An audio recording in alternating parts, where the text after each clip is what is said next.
ಕೊಡೋ ಜೀವನ ಅಂದ್ರೆ ರಮ್ಮಿ ಸರ್ಕಲ್ ಅನ್ಕೊಂಡಿದ್ಯಾ? ಹೊಸಬರಿಗೆ ಅವಕಾಶ ಕೊಡು ಎಂದಿದ್ದಕ್ಕೆ ಜಗ್ಗಪ್ಪ ಕಿಡಿ. ಹೊಸಬರು ಬಂದ್ರೆ ನಾವೇನ್ ಸಾಯ್ಬೇಕಾ? ನಮ್ಗೇನ್ ಕೆಲಸ ಬೇಡವಾ ಸ್ವಾಮಿ, ನಮ್ ಕಷ್ಟ ಯಾರು ಕೇಳ್ತಾರೆ? ಹೌದು, ಕಿರುತೆರೆಯಲ್ಲಿ ಕಾಮಿಡಿ ಶೋಗಳನ್ನ ಮಾಡ್ತಾ ಆಗಾಗ ಸಿನಿಮಾದಲ್ಲಿ ಕಾಣಿಸಿಕೊಳ್ಳುವ ಜಗ್ಗಪ್ಪ ಹೊಸಬರ ಅವಕಾಶದ ಬಗ್ಗೆ ಮಾತನಾಡಿದ್ದಾರೆ. ಪದೇ ಪದೇ ನಾವೇ ಕಾಣಿಸ್ಕೊಳ್ತಿದ್ದಾಗ ಜನ ಕೇಳ್ತಾರೆ ಹೊಸಬರಿಗೆ ಅವಕಾಶ ಕೊಡಿ ಅಂತ. ಹೊಸಬರಿಗೆ ಅವಕಾಶ ಕೊಡಿ ಅಂತಾರಲ್ಲ, ಮತ್ತೆ ನಾವೇನ್ ಸಾಯುವುದಾ? ನಾವೆಲ್ಲ ಎಲ್ಲಿಗೆ ಹೋಗೋದು? ನಮ್ಗೆ ಕೆಲಸ ಬೇಡವಾ ಎಂದು ಕಾಮಿಡಿ ನಟ ಜಗ್ಗಪ್ಪ ಒಬ್ಬ ಹೊಸ ಹಾಸ್ಯ ಕಲಾವಿದ ಎದುರಿಸುವ ಕಷ್ಟಗಳ ಬಗ್ಗೆ ಮಾತನಾಡಿದ್ದಾರೆ. ಎಸ್, ಅನುಶ್ರೀ ಯೂಟ್ಯೂಬ್ ಚಾನೆಲ್ ಜೊತೆ ಮಾತನಾಡಿರುವ ಜಗ್ಗಪ್ಪ, ನಾನು 8 ವರ್ಷದಿಂದ ಕೆಲಸ ಮಾಡ್ತಾ ಇದ್ದೀನಿ, ಜೊತೆಗೆ ಯೂಟ್ಯೂಬ್ ಕೂಡ ಮಾಡ್ತಾ ಇದ್ದೀನಿ. ನಾನ್ಯಾಕೆ ಯೂಟ್ಯೂಬ್ ಮಾಡಬೇಕು? ನಾನ್ಯಾಕೆ ರೀಲ್ಸ್ ಮಾಡಬೇಕು? ಏಕೆಂದ್ರೆ ಜೀವನಕ್ಕೆ ಮುಂದಿನ ಹೆಜ್ಜೆ ಅಂತ ಬೇಕಲ್ವಾ ನಮಗೂ? ನಮ್ಮ ಬದುಕನ್ನ ಯಾರು ನಡೆಸಿಕೊಡ್ತಾರೆ ಎಂದು ತಮ್ಮ ತಳಮಳವನ್ನ ವ್ಯಕ್ತಪಡಿಸಿದ್ದಾರೆ. ಅಂದಹಾಗೆ ನಾವೇನಾದ್ರೂ ಒಂದು ಶೋಗೆ ಹೋದ್ರೆ ಅಲ್ಲಿ ಗೆಲ್ತೀವಿ ಅನ್ಕೊಳ್ಳಿ, ಒಂದು ಶೋ ಗೆದ್ದು 8 ಲಕ್ಷ ಬಂತು, ಅವನಿಗೇನ್ ಕಮ್ಮಿ ಗುರು ಅಂತ ಮಾತನಾಡ್ಕೊಳ್ತಾರೆ. ಆದ್ರೆ ಆ 8 ಲಕ್ಷದಲ್ಲಿ ಎಷ್ಟು ಕಟ್ಟಾಗಿದೆ?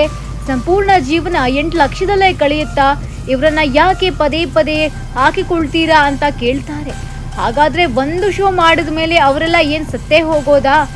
ಒಂದು ಶೋ ಆದ್ಮೇಲೆ ಎಲ್ಲಾದ್ರೂ ಹೋಗಿ ಸತ್ತೋಗ್ಬೇಕಾ ನಾವು? ಹಾಗಿದ್ರೆ ಎಂದು ಬೇಸರ ವ್ಯಕ್ತಪಡಿಸಿದ್ದಾರೆ.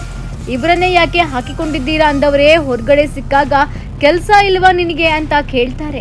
ಗುರು, ಕೆಲ್ಸ ಇಲ್ವಾ ನಿನಗೆ ಅಂತಾನೆ. ಒಂದು ಶೋಗೆ ಹೇಗಿದ್ದೀಯಾ ಅಂತಾನೆ.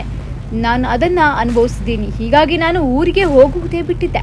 3 ತಿಂಗಳು ಶೋ ಮಾಡ್ತಲೇ ಅದು ಮುಗಿದ ಮೇಲೆ ಊರಿಗೆ ಹೋಗ್ಲೇಬೇಕಾದ ಪರಿಸ್ಥಿತಿ ಬರುತ್ತೆ. ಅಲ್ಲಿ ಹೋದಾಗ ಕೆಲಸ ಇಲ್ವಾ ಅಂತಾರೆ ಎಂದು ಜಗ್ಗಪ್ಪ ತಾವು ಅನುಭವಿಸಿದ ಕಷ್ಟದ ದಿನಗಳನ್ನ ಹೇಳ್ಕೊಂಡಿದ್ದಾರೆ. ನಾನು ಇಂಡಸ್ಟ್ರಿಗೆ ಬಂದು 8 ವರ್ಷವಾಗಿದೆ. ನಮಗೆ ಸಿನಿಮಾ ಅವಕಾಶಗಳೇ ಇಲ್ಲ. ಈವರೆಗೆ 3 ಸಿನಿಮಾ ಮಾಡಿದ್ದೀನಿ ಅಷ್ಟೇ. ಶಿವಣ್ಣ ಅವರ ಜೊತೆ ವೇದ ಸಿನಿಮಾ, ಅದು ಬಿಟ್ರೆ ಕೃಷ್ಣಂ ಪ್ರಣಯಸಖಿ, ಅದನ್ನ ಬಿಟ್ರೆ ಈಗ ಇನ್ನೊಂದು ಸಿನಿಮಾ ಮಾಡ್ತಾ ಇದ್ದೀನಿ. ಬಂದು 8 ವರ್ಷಕ್ಕೆ 3 ಸಿನಿಮಾ ಮಾಡಿರುವುದು. ಹೀಗಾಗಿ ಕಿರುತೆರೆಯಲ್ಲಿ ಬಂದ ಅವಕಾಶಗಳನ್ನ ಬಳಸಿಕೊಳ್ತೀವಿ. ಆದ್ರೆ ಜನ ನಮ್ಮನ್ನ ನೋಡೋ ರೀತಿಯೇ ಬದಲಾಗುವುದಿಲ್ಲ.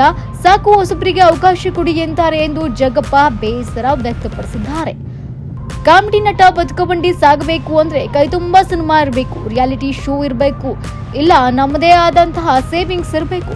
ಅದನ್ನ ಬಿಟ್ಟು ನಾವೇನೋ ಮಾಡ್ತೀವಿ ಅಂದ್ರೆ ಅದು ಸಾಧ್ಯವೇ ಇಲ್ಲ ಎಂದು ಬೇಸರ ವ್ಯಕ್ತಪಡಿಸಿದ್ದಾರೆ ಜಗ್ಗಪ್ಪ.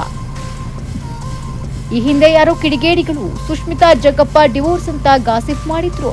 ಜಗ್ಗಪ್ಪ ಇದರಿಂದ ಕೂಡ ನೊಂದು ಮಾತನಾಡಿದ್ದಾರೆ.